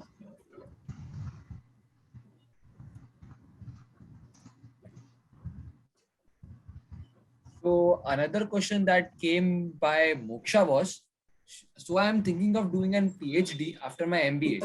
Do you think that will be a smart choice? I've not even thought about PhDs any time, so I'm not the right person to answer. You should probably reach out to people who have done PhDs after MBA. Those would be the best people to guide. True that. Because, just a fun fact, not a fun fact, but then, what our professors you mentioned, what is PhD? It's permanent head damage. I am not diverting you, but then that's what they say, permanent head damage. But maybe it's worth it. So. That was nice. That was nice. So another question from Mansita is, can you share your interview experiences and some tips to perform well in them? I guess she's referring to college interviews. So if you can share your personal interview details of IIM Ahmedabad, and so you can share of your New Haven University, that would be great. Sure. So I'm not just going to stick to Amazon. I'll just tell you about my all the broader ones, and I'll probably try to keep it a little short since we only have 45 minutes and a lot more things to cover. So I think the majorly the interview questions are, they want, so you need to think from their perspective that just they want to choose you or they want to not choose you, right? And they have called you for an interview. They call only very few people. So they obviously they are looking for something in you. So give them that reason to hire you and don't give them a reason to not hire you. Okay, so they'll just want to understand you. So what are your goals behind doing an MBA? Why do you want to do it from this college? And I mean, even if they're not asking you explicitly, these are the things they're going to judge you on, right? And whether you would be a very nice student, whether you would be adding value to the class, because the course would be also be in, you will have to participate in classroom discussions a lot. At least in the IIM Ahmedabad follows a proper case-based discussion where everyone is contributing to the class. So whether you will be able to contribute. So a few questions they asked me about was obviously related to finance, like what is MPV, what is IRR, differentiation of those, and what I've done in my work, some general knowledge stuff, some current affairs stuff, and obviously about myself, that why do I think it will add value? Why will I add value? And there were some very interesting questions. I'll just give one or two questions. Like in my Ahmedabad interview itself, the professor had asked me during the interview that Nirul, rate me out of 10 as an interviewer and what can I do to improve. So, all these questions which you cannot prepare for, they'll just try to, put you off track and to think that how fast you think on your feet. Or something like, or maybe just give me three people's name and why should I never approach them for a letter of recommendation? Because you will always prepare for three people or two people, who can give you a letter of recommendation. You would never prepare for this, that why will someone not give you what things you have done in your life that those are negative and not positive. So those sorts of questions. I mean, it's going to be an interesting one. You would really enjoy the preparation phase. You will get to understand yourself also better, because when you're preparing, I think I used to divide it into three parts. First part was always to understand myself. What first is what I am and what I actually feel. Second is what I want them to feel about me. And the third part was to how do I bridge that gap. So, for example, if my reason for MBA, if it is, just to go and have the 2 years, the two best years of my life, if I want them to think that I'm very curious and that's why I'm doing it. So how do I bridge the first and second one? So that's a story which I have to build. So that's how you prepare for the interviews as well. Use your experience. So I think that's leverage that I have. We didn't have interviews because I think interviews are only for Ivy League colleges, but the ones that are next to Ivy, we don't have interviews because our SOP and LOR does the talk basically, and the resume also, and the scores and everything actually. And I think the only interview I had was the visa interview, and I was on a wheelchair because I had an accident, right 2 days prior to my interview. So that was the only interview I had, and so the one, basically, whatever interview it is, whatever, you have to be very convincing. You have to talk with conviction. You cannot be like, yeah, I can do this, I will do that, and, just do. You have to be very, very, very, very confident in what you're saying. Because I have faced, so I would say the downside is once you're graduated from a college, I mean, in US, you don't get college placements. Unlike in India, we generally have, offers are there and, there are interviews and you might get an offer maybe from IIM or any other, colleges you do from India. But in US, you have to fetch a job. And that job hunting is very, very difficult because you're on a time bomb. So a very short example, since I graduated in May 2021, I had 90 days hence, from 1st of June to get a job. If I don't get a job, I have to leave the US and, come back to India. So I am always on a time bomb. US is basically for an international student a time bomb. So within 90 days, I had to get a job, and luckily, thankfully, and with all blessings, I got a job. So I think the last 2 months I have given a lot of interviews, and what I have realized is be prepared what you're planning to do. Expect a very unexpected question, and also try to sell yourself. Selling is not bad because you have to get something.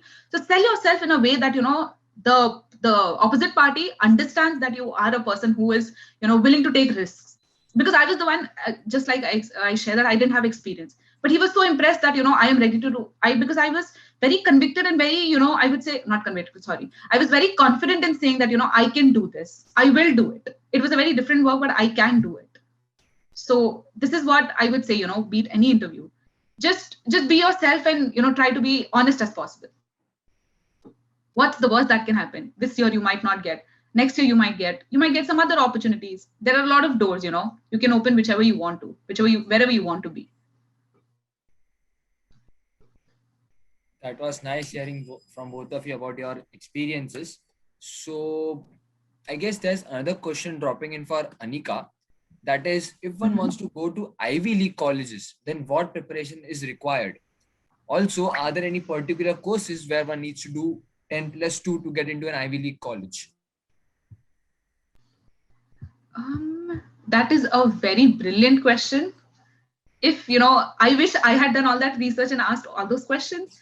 But as far as I understand and I know, I think it is not based on your courses. I think for Ivy League, you need to genuinely have a GPA, your scores, your academics has to be very, very strong because we are coming from India. And if you're planning to do undergrad, so again, I don't have much knowledge about, how to go after 12th. And I know for a fact that, if you want to go after an undergrad degree, you need to have work experience. You need to, your grades should be good. And extracurriculars is obviously very important. So I am sorry, I don't know much, but if you want, I can research and, get back and connect you with somebody on LinkedIn or something. Yeah, I'll just add a few things here. So, obviously your acads have to be top notch, but then your extracurricular also you need to show them that you have something else, something brilliant in you. You need to be. So I think at least the Ivy Leagues give a lot of focus to social work and stuff as well. And some entrepreneurship skills if you have. So if you have done a startup, if you were a part of startup, is also good. But then if you were a founder, or it's okay if it failed.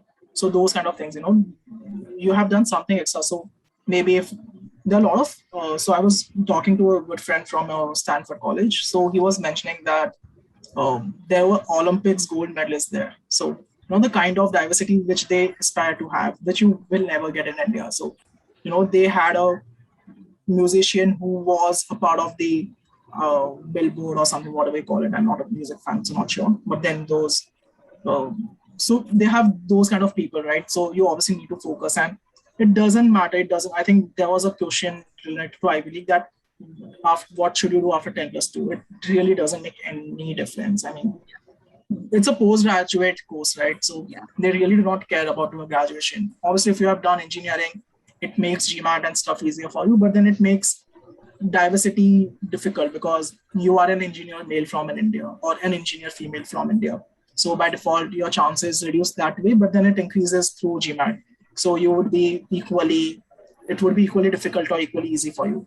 So it really doesn't matter what you are pursuing. Just pursue whatever you feel like pursuing after 12+2. Enjoy those 3 years, 4 years, make the best out of it. Do not choose what you want to do after 12+2, thinking MBA. Obviously, because MBA values diversity, whether it's India, whether it's abroad. So it doesn't matter. Whatever you're choosing, make the best out of those 3-4 years.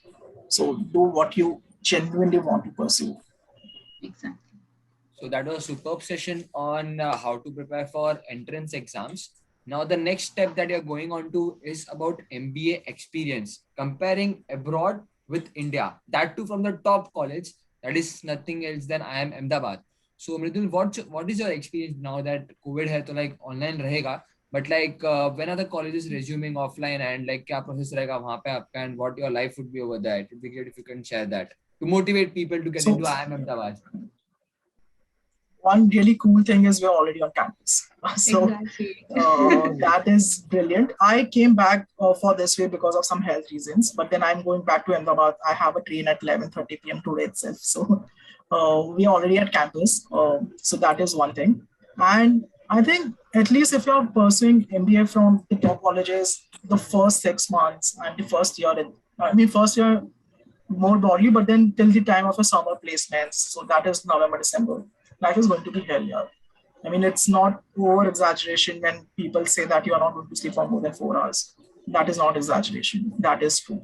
I mean, life is going to test you to your limits. It's not obviously, at least during those days, it won't be fun, right? You would obviously look back at those days thinking that that is what has made you in what you are today.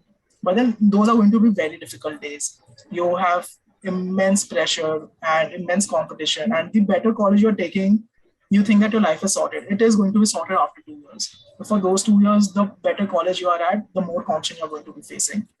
So here everyone is, you need to understand that when you are going to a top college, whether it's engineering, whether it's MBA, so everyone is someone who has excelled in their fields. That is why they are here right now.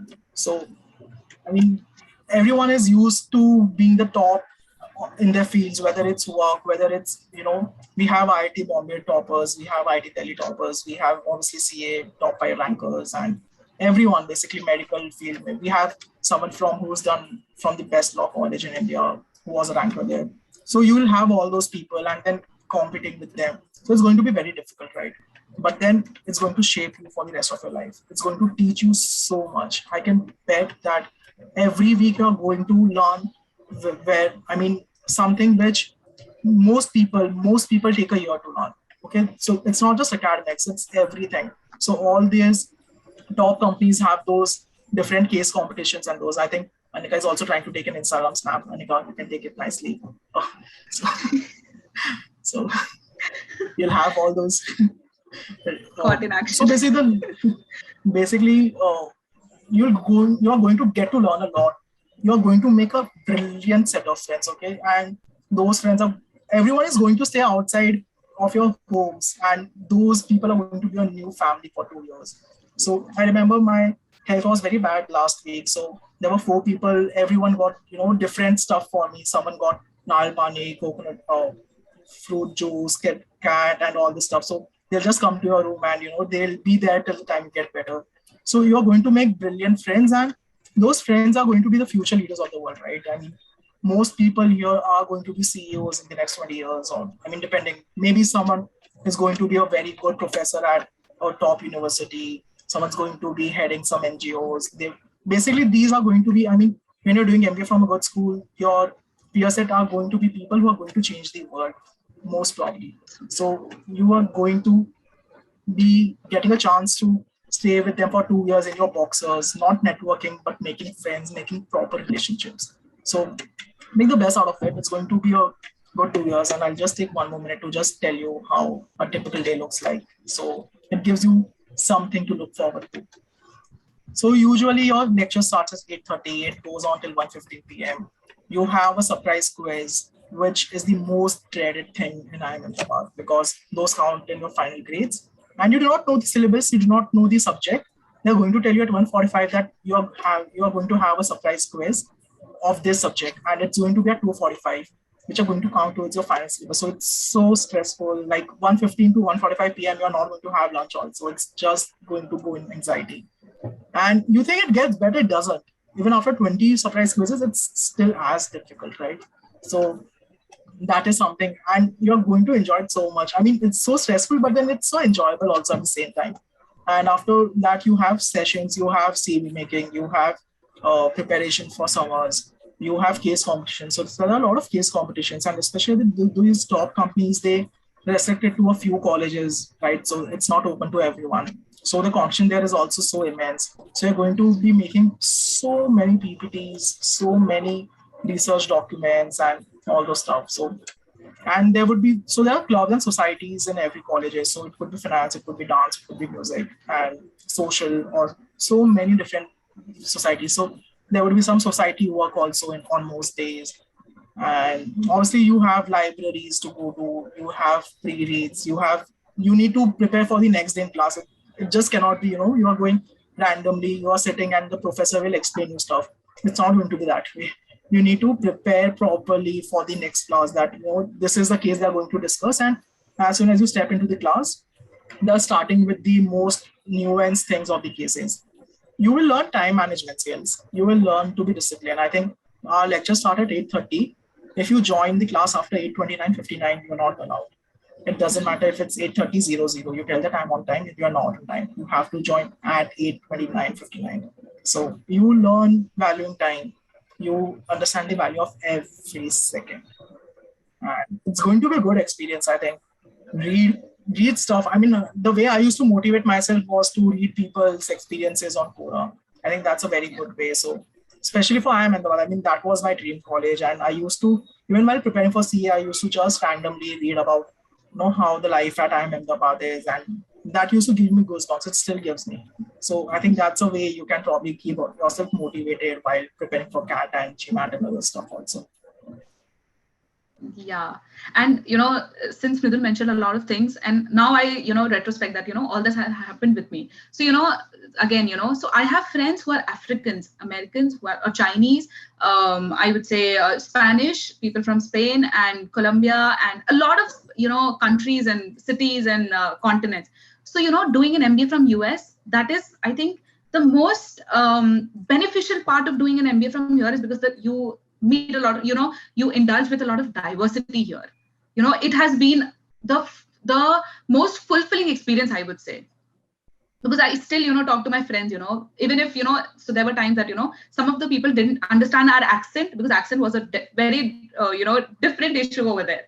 We have an Indian accent, those Americans have an American accent, Australians have Australian accent. So, initially, I also felt a lot of issues. So, I remember one of the classes, so it was a business analytics that involved coding, and my professor was Chinese, and his pronunciation was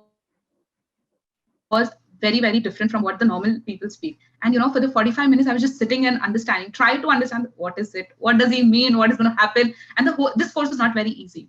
So diversity did help me a lot, because it, opened doors for me into different nationalities and different kinds of friends and understanding their religion. Because end of the day, I'm going to work in a company which is going to be very diverse. So while where I'm working right now, there is no Indian female there, and I'm the youngest over there. So there are all, mostly there are males, and they're from different regions and different cultures. So I thought that, MBA is going to help me. And that is something I did not find in MS in finance, because in masters, I could only see Indians everywhere. But when I did my MBA, I think that is where I felt that, I think I've done a good job by having, diversity over here. Because back in India, I never, felt the need or realized that, diversity could make such a difference. But after meeting them, I realized my thought process has completely changed. And how I perceive somebody else, sometimes we might just make a joke of a very little thing, but it might hurt somebody else's sentiment. Back in India, it just doesn't happen. So that's one thing. And about cultural societies and organizations. So me being a person who always wants to talk and socialize, I was the president of the Indian Student Council. So I was almost handling around 700 students. Some of them were very elder to me, some of them were younger. So it was a very enriching experience, because COVID hit during the time I was made the president. Or maybe I would say I was made the president and COVID hit and I was made the president. So it was very tough. And I was getting calls from parents, back in India. I mean, from India, that, what is going to happen. And me being just a student, I was not even a faculty or something. I panicked. To be honest, I panicked a lot, because I didn't know what is happening, because flights were cancelled. We could not go back to India because that was summertime.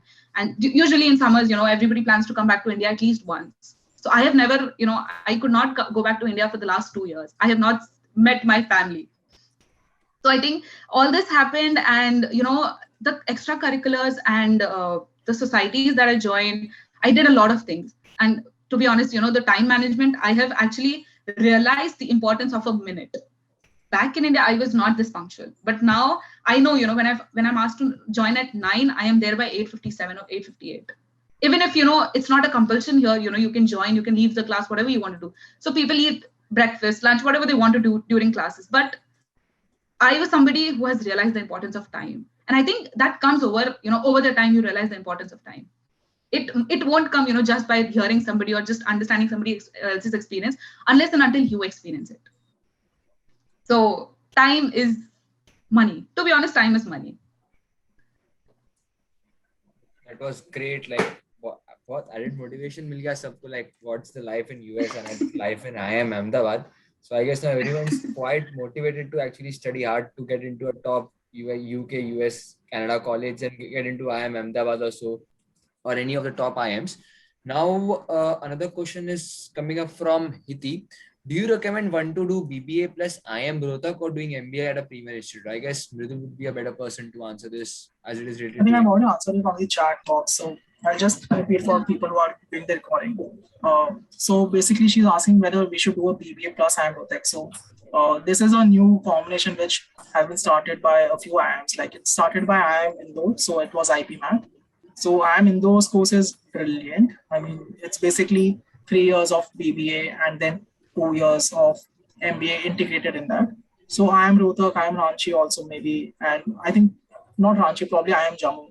So 2 or 3 more BBIMs have also started this. So obviously it's a good course to be in, but then they do not have an exit opportunity after 3 years. So you need to complete the 5 years and come. And the thing is, IIM Rohtak obviously has an IIM tag, but then it's nowhere near an IIM, right? So only the top 6 or probably IIM Shillong also, only these top 7 are proper IIMs. Others are the IIMs which were built in the last 7-8 years. So it still doesn't have that acceptance. It's not in the top 20 colleges in India, to put it in that way. So if you're getting a better opportunity, go and take it. If you're getting IFT, if you're getting XLRI, if you're getting those guys, just do it. Uh, if not, then I mean, it really depends on what alternate opportunity do you have. If you have something better, go and take it. If this is the best one you have, take this one, obviously. So I think for me, the screen of Anika freeze. Hariman, am I visible properly? Yeah, you are visible properly, but I guess Sure, sure. Anika freeze over here. No problem. So I just answer a few more questions right now itself. So Rashi NMIMS DBA, I'm not sure. I mean, I think it's a very expensive course, that much I'm aware. If you're getting something which you are interested in, probably there's economics, Samsung school and all the stuff. If you're getting those, if you're interested in, definitely do it. But not the best person to answer undergrad questions. And what is better to do, BMS or BBA? National, just look at the syllabus and just see what you are liking more. And I'm sure you cannot go wrong with these things. Or if I was in your place, I would probably just take the one which has a better college. So it really depends on that.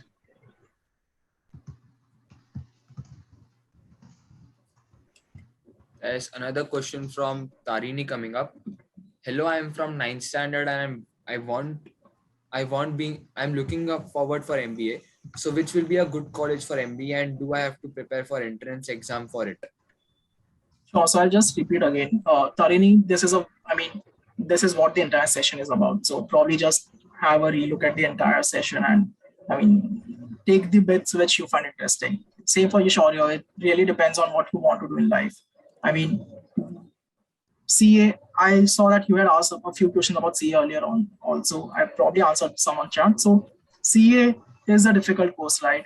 And BBA, it depends on where you're getting it from. So definitely, if you're doing CA, it gives you an edge. If you're doing BBA, it still gives you an edge. Basically, doing anything other than engineering gives you an edge in getting a diversity score. So that's how you look at it. Do not choose the undergrad looking at MBA, because it actually doesn't make much difference where you have done your engineering or your BBA or CA or what course you have done. So it really doesn't make a lot of difference. Just think that what are you going to enjoy, what is going to add more value in your life in the next 3 years, 4 years, 5 years, and choose according to that, man. I mean, I think CA is a course which requires a lot of rigor. I think we had a very nice session by Khyati Shukla. So maybe you can request the alumni to give you a recording of CA and probably choose what to do after looking at that. Aman, so there are a few government organizations that come here, and considering more and more state government have started. But then obviously, I think it depends. Yeah, it really depends on what government job are you looking for. So if, for example, ONGC and stuff, if you want to work in the finance profile, you are better off giving the entrance exam, which is extremely competitive, and then going there. For MBA, most people go out and do a job which pays you like a private sector, right? So for example, McKinsey, BCG, all those companies, probably Edelweiss again. So these companies, but obviously if someone is interested in working in government sector, they have all the avenues to go there. We had someone in our alumni meet who is a governor of, I don't remember, I think somewhere in Delhi, somewhere near NCR region. He is doing very, very good in government sector. So obviously you can go to government sector after doing MBA. You can also, a lot of people I have seen have done IAS after doing MBA from Ahmedabad. We have a few in our alumni base. So I've also seen a few IAS officers do MBA. So it really, really depends on person to person. So, but to answer your question shortly, you have prospect if you want to go into government roles, which a few people definitely go every year. You also get additional allowance from the college to do it. So you're more than welcome to do it.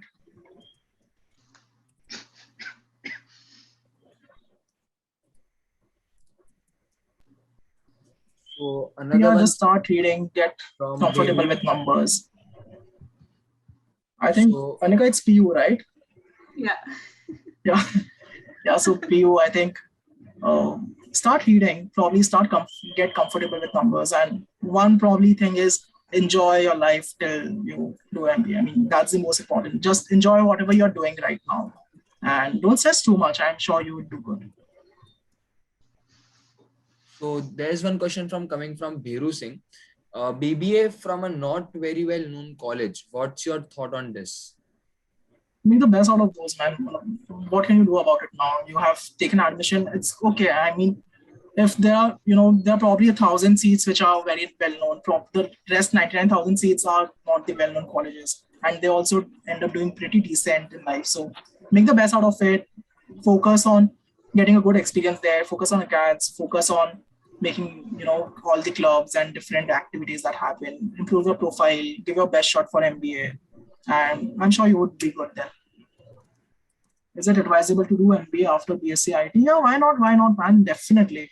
I mean, so you have all kind of people in MBA, right? So you can definitely do BSc IT, and I mean, there are people who have done BSc IT in our batch as well. So you're more than, I mean, you can definitely do it. Same here. Yeah, I have people who have done computer science, who have no knowledge about finance, but they want to do MBA in financial analysis. So that is the diversity I'm talking about. Basically, you do you. You want to do whatever you want to do. Just do your best. Simple. You can choose whatever you wish to. So there is a friend of mine who did, I think, civil engineering, and now he's pursuing music. Off track, but then he is pursuing music because he wants to do that. He's in Bentley College. So, it's on you, what attracts you the most and what you think you are going to be the best at it. So. That was great. I must say the questions are very interesting. Yeah. Abhi, out of my curiosity, I'm just asking, आप दोनों ने क्या graduation course किया है? So I have done my BCom from Thakur College. I think Anika, so we both have done BCom from Thakur College. Then I did CA, CFA, and then I pursued MBA. I mean, I worked for 3 years in between.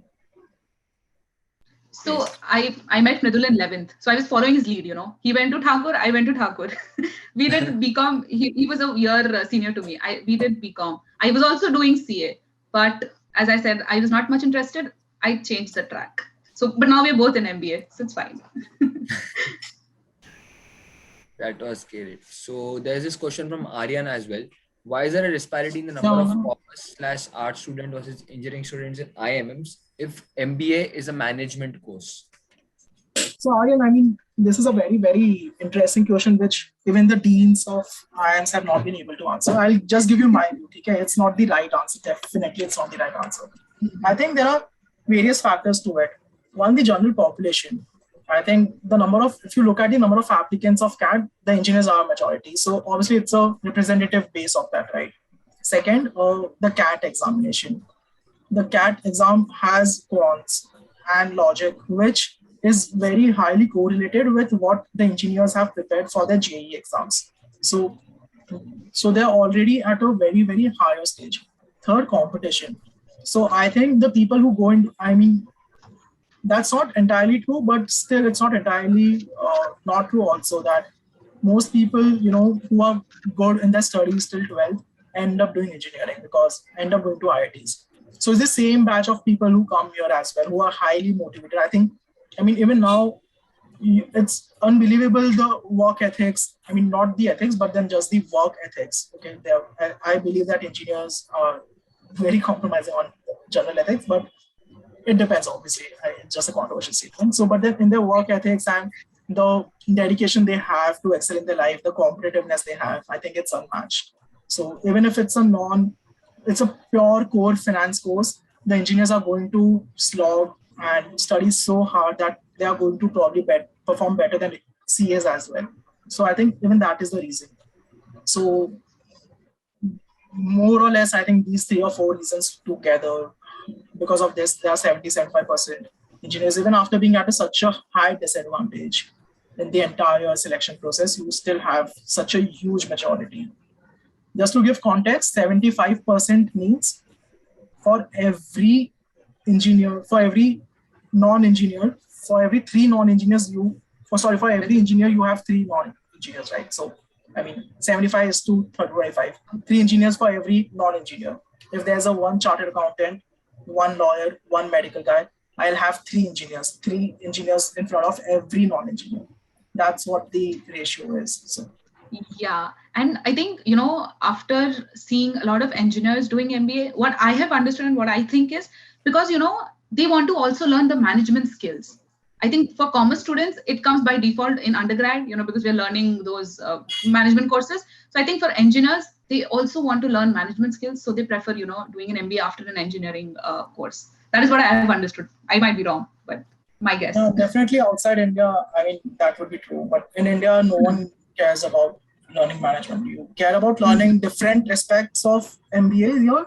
But I don't personally believe that as a commerce grad, I have any better management skills. And even after MBA, I would have better management skills. I believe that it's just, it's just the market at work that it pays you the highest. I mean, in India, only talking about India, the highest pay you are going to get is most probably in MBA, right? So doing MBA from a top college is as a fresher. Obviously, after work, it depends.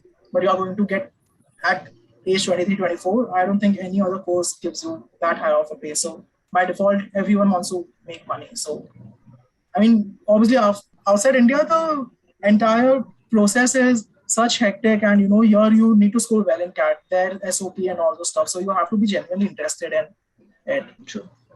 Yeah, it's mostly money. Right. That answers my question. Actually, there was one more point I'd like to add here. Vidit, as you know, Vidit asking you, who's into IFT right now, who's out of IFT now, I guess. He mentioned that most of his engineering friends, during their personal interviews, were faced with this common question where every single interviewer asking them, if you're from an engineering background, why do you want to do an MBA? So I think that also, in a way, matters for every engineering student as to why they want to shift their whole field all of a sudden. Aryan, that is a question which everyone is asked. Okay? So if you are in CA, they'll ask you as a CA, why do you want to do engineering? If you are medical, they'll ask you as a medical, why do you want to do engineering? But then why do you want to do MBA? Again, the engineering base is such huge that you would hear these instances more. That as an engineer, why do you want to do MBA? That is why this is just biasness at work. So it doesn't matter. You go and give an interview right now, and they're going to ask you this, that as a BCom grad, as this, why do you want to do an MBA? So it's nothing, try to, find things due to this question. Yeah, there's no bias towards engineers towards such a question you're trying to say. No, 75%. I mean, there is a bias. If there's a bias against engineers, then right. I mean, it's just market that plays here. This is a free world, right? So it's exactly that plays. So I mean, there are so many engineers who get better scores, so you have to disincentivize them. You have to incentivize females and non-engineers so that you are able to increase diversity. It's just basic markets at work. So Mridul, after you got a 99.87 percentile, आपको कौन से IIM से calls आया? 99.43 आया था. 43, sorry. I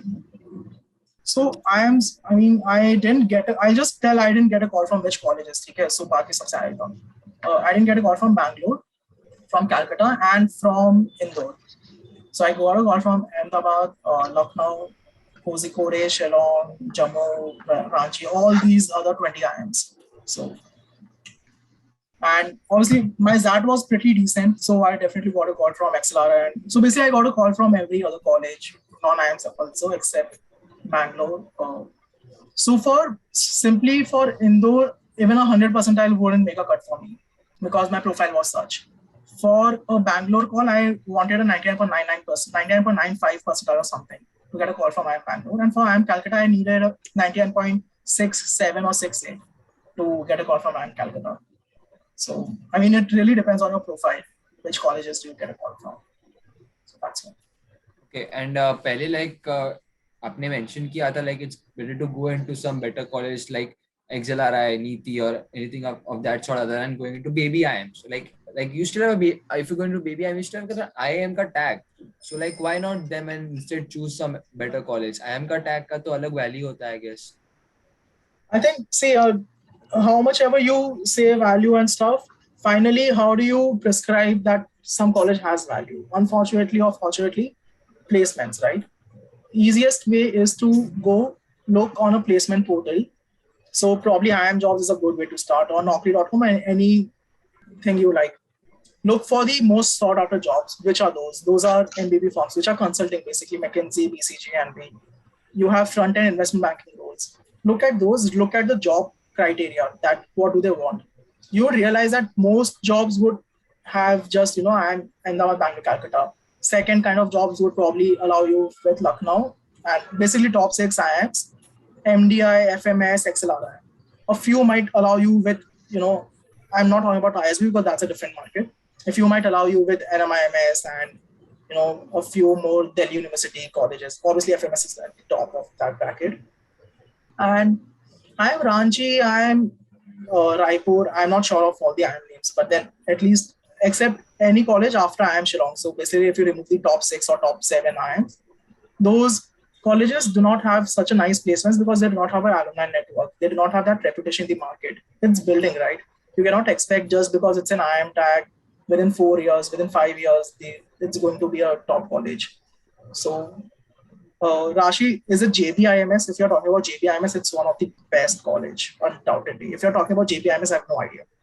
So, that is what I'd say. So, when you're looking at which college you want to get into, I'm sure if someone has given XLRI, if they've gone into IIM, baby IIMs, they would already know what they do want to do. But if it's a, thing between choosing a baby IIM versus one of the not so well-known colleges, like I'm not even aware of many names because I didn't do research of any those colleges because my aim was very clear. But then I have friends who have done it.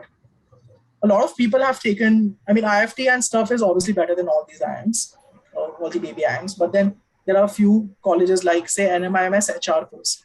I think we have one senior in our alumni who's done it from there. So when you're doing not a flagship, but these kind of courses, then maybe you can consider, a few people do consider doing that over IIM Ranchi and stuff. But then I would rather advise you to go and do IIM Ranchi or IIM or baby IIMs. So it really depends on what you want to do. So Anika, and Ivy, sorry, I'll just continue with this one thing. So there's a concept of Ivy League school, right? But then though it's not just those schools which are at the top. There are a few more schools like Ross and stuff, which I'm sure Anika, you can take it up. So to answer your question, to be honest, not every Ivy, it is not necessary to go into an Ivy. For example, my college was known for being, one of the 5% colleges in the whole US that had a STEM MBA. So that is one of the reasons I chose, this university. It's not the best university, or, I didn't get, I could have not gotten a better university, but for a reason I had chosen. So I think, Ivy League is definitely Ivy, no comparison. But if you want to choose a specific, course, for example, I think you mentioned about merger and acquisition as a career. I think, you should start researching as just writing what is the best college in US to do a merger and acquisition as a course, to pursue that course. You might not get even, an Ivy option over there. You might get some other colleges. So, I would say, don't make a very big deal of an Ivy because sometimes it costs you a lot of things, your sleeping patterns. It will cost you a lot of things. And, mentally also, it is sometimes very stressful.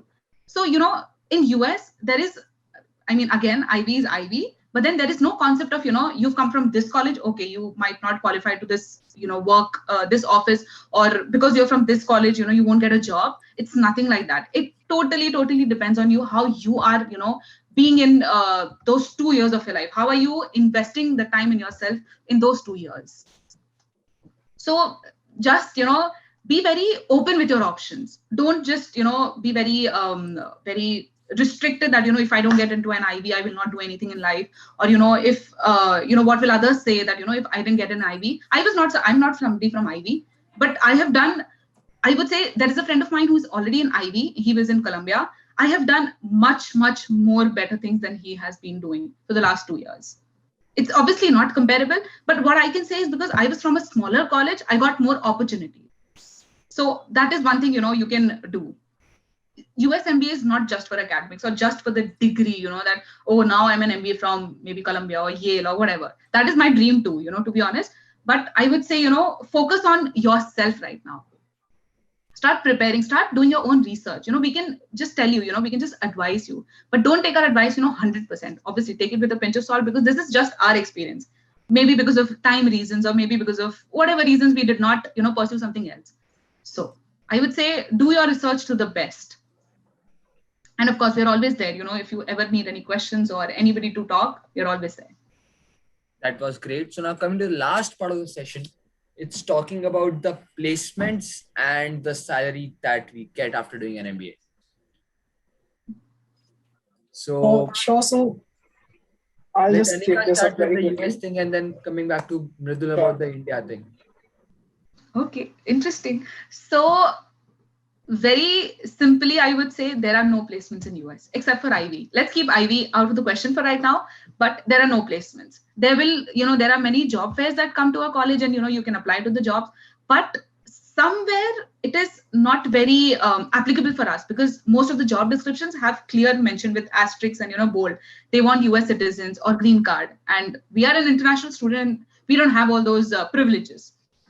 So the job fairs don't really help us much. The university did try to help us a lot, but they could help only so much that, they could give us the different company names and, what all jobs they are posting. So I would say for jobs, networking is the key. In US, you have to network a lot. And hunting a job is very tough. I know for the last 2 months, I have not slept properly. I've not eaten because I was very worried about the job. Because as I told you, the time bomb, the 90 days time bomb. But once, and also again, even if you start with a smaller company or from a huge company, the stress is almost the similar. I started with a Goldman because that was my dream. I could not, so for example, because again, Mridul talking about his dream, this was one of my dreams to, start with a bigger company. I was very hesitant to apply for it, but I did apply, and I was applying for a very small, home run companies also, because I thought that, that is what I can, I could settle for it and everything. And coming to the package, I would say it's very subjective, because currently, masters in data analysis and financial analysis is very much in, and IT and all those are very in. So I would say an average MBA could earn up to $100,000. Starting could be $100,000. It all depends on how much experience you have. So I would say for somebody who's a fresher, around $80K to $90K, $80,000 to $90,000 is what the starting package is generally. If that's, understandable. So Anika, that is for only the top colleges, or the median, what would a median person be earning in a median company there? Okay, so if that's the thing, I would say anywhere between 70 to 90 for somebody who's working in a mediocre company, and also if somebody is a fresher. But if you have, experience, for example, 4 or 5 years of experience, and even if you're working in a very mediocre company, you would still get around 90 to 100. Right. Okay. Right. So for India, I think the top colleges probably, Ahmedabad, Bangalore, Calcutta, Lucknow, FMS, etc. So probably these colleges, the top 6 ones, would have an average placements of somewhere around 25 lakhs. So annually, and obviously it depends. I'm just talking about median. It could also be 80, 90 lakhs. It could also be 15 lakhs. So that is something, but 25 is a good number to keep in mind while applying for companies if you're from those colleges. And when you take a step down, your pay would, so for someone from SPJN or JBIMS or XLRI HR, and basically all the colleges which are probably from the 7th to probably 15th or something, you can expect somewhere between 15 to 20. And then IFT, also IFT, I think probably 15, 16. So basically it could be anywhere between, depending on where your college ranking lies. I think you can expect right from, 25, or maybe I'm branchy and stuff, probably 10, 12, 13, 14. I'm not sure. So it really depends. But then you really should be looking at the roles which these companies offer, because the number of good roles in any country, especially India, are very limited. So if you're looking for a finance role, if you want to get into front end, it doesn't make sense to do an MBA anywhere out of IIM, Ahmedabad, Bangalore, Calcutta, and Lucknow, because they're not going to get a front end role in any of the colleges except these four. But then the way you do it is you get whatever you get, you take that, the best role you get, and then you work your way towards the front end by, slogging. And so you choose the college you want to get into also, depending on which companies, which sector you want to go into and all that stuff. But then that's what the overall placement looks like. And in India, there's one very, very nice thing. So you don't have to go and reach out to companies yourself, which is the case in almost every college, including NCR and stuff. So, all the foreign MBAs, not just US. Mostly, they do not have a proper placement structured process. Here, you have a structured process, like there's a summer internship of 2 months after your first year. So you have to make CVs, and there's a 1 week of shortlisting process, and the companies come and take your interviews in those 1 week. After that, even for the second year, there's a final placements. Even for that, there's an entire week devoted to companies coming in, applying to them, and basically on-campus recruitment. So it makes your life very easy.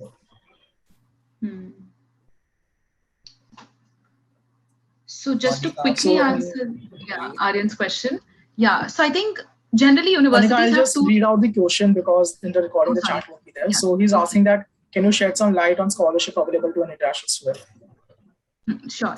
So there are generally two types of scholarship. One is the Dean Scholarship, one is the Provost Scholarship. So Dean Scholarship is a very general scholarship that, based on your GPA, so what you have done before joining the college, your GPA, your resume, your SOP, your LOR, or for example, those marks, GMAT and IELTS marks. That is the Dean Scholarship.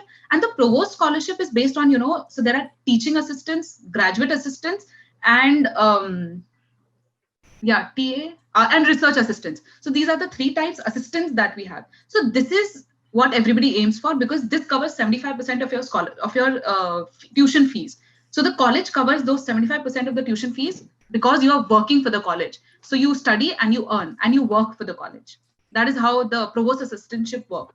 What I had received was a Dean Scholarship. So I got 30% scholarship, and I was then, I created my CV and everything, and then I got an on-campus job. So these are the two main scholarships that you generally get in any college. So that was all the steps that we covered up. And to wrap up with, we have Mridul, who will be giving his closing remarks as key takeaways from this session, so that it would be a quick summary of everything in the last 2 hours that we have discussed. So more than the summary, I would just want you guys to take a few things away from you here. One is definitely, it's okay, whatever you have done in past, okay? You cannot fret over it. You cannot keep saying that, I didn't score well in 10, I didn't score in 12, what do I do? There are ample of opportunities. There might be some opportunities which goes out. For example, I'm Bangalore. I didn't have a shorter time in Bangalore at all.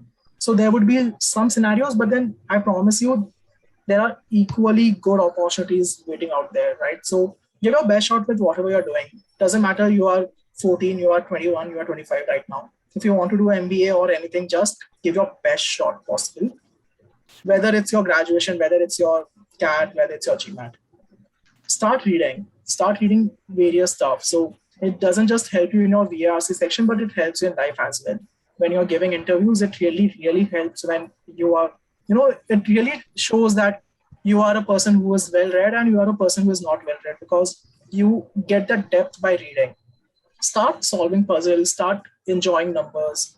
I mean, just buy one book. So during the session itself, one of the participants who was attending this session WhatsApped me his Amazon order saying that I've already ordered shoe dog. So he sent me a receipt of that. So, I mean, just do that stuff. Like, just buy any book you like, just start reading, just start solving. So Shakuntala Devi, there's so many more. I mean, I'm at least right now, there are no dearth of resources. I mean, you have plenty of those. You just go on YouTube, go on Google, you'll go on Quora, you have various stuff, okay? And obviously you can reach out to people, understand their experiences, take their help. And while you're reaching out, just don't reach out saying that, I'm a 15-year-old, I want to do MBA, what should I do? Go out and ask specific questions, specific things which you're bothering, so that people can help you better. You can always feel free to reach out to me. I mean, you can find me on LinkedIn, you can find me on Instagram. On LinkedIn, whenever you are sending me a request, so after that, I am Ahmedabad post went viral, I have some 4,000 requests pending. So I won't be able to see that way, but then you'll have to add a customized message saying that I attended inside, so I'll accept that way. Or just reach out on, Instagram or Facebook, or there's so many more ways. I'm sure if you want to genuinely reach out, you'll find a way out. And you have a number also in the group. So yeah, you have a number on the group. Yeah, that's the best way to reach out. I mean, just message on the group itself or the personal message. And it was a great session, guys. I mean, I really loved all the questions. So I got a lot of DM questions on chat DMs also. I hope I've answered all of them. So all the best, guys. I mean, I'm sure you guys will do really, really well. And I loved speaking with you, Anika. I mean, you're a great good speaker. I have just one thing to add. So proud of you. Anika, it would be great that we could takeaways there, like sure. So I think I would want to sum up in one sentence. I'm a big Shah Rukh Khan fan, if you didn't already know. किसी चीज को दिल से चाहो तो पूरी कायनात तुम्हें उसे मिलाने की कोशिश में लग जाती है. Believe it, dream it, believe it, achieve it. You will do it. And you guys, y'all are so young and y'all are so already interested into all this. It is so beautiful to see that. When I was in 9th or 10th, I just knew, okay, I have to do commerce. Let's see aage kya hota hai. So, I am so happy to see everybody here. Although I'm not seeing anybody, but that's fine. But all the best, guys. I am sure, if y'all are very concentrated and very dedicated from this age, I'm sure y'all are going to be, much, much better than what we have done so far. So yeah, likewise, send us wherever you want to talk to us, LinkedIn, WhatsApp, just, understand the time difference because it's 9.5 hours difference. So, there are times, for example, now it's early morning here. So, but of course, we're there to help you and whenever you want to, ask us anything. It was lovely meeting everybody. That was great session from Anika and Mridul. That was it from our end. GA Insight. 1 second. Ariman, thanks Anika, Mridul, Ariman. I request you guys to stay for just a couple of minutes. Guys, if you have any more questions, I would like you to quickly unmute and ask your questions so that we can wrap the session up. If not, then you're allowed to leave. Thank you for attending this session. Anika, Mridul, Ariman, 5 minutes. Yeah. Please. Thank you so much, guys, for the well wishes on chat. Thank you, Anushri. Yeah, and listening to us, and bearing us. I hope we have motivated you all and, you all go back with at least one word of motivation today that, now I have to do something. It's a Sunday. Sunday night, sorry. It's a Monday tomorrow. Back to school, back to college, back to work. I think there are no questions probably. So yeah. Thank you so much, guys. Thank you so much, everyone. You can start leaving the meeting. It would be great.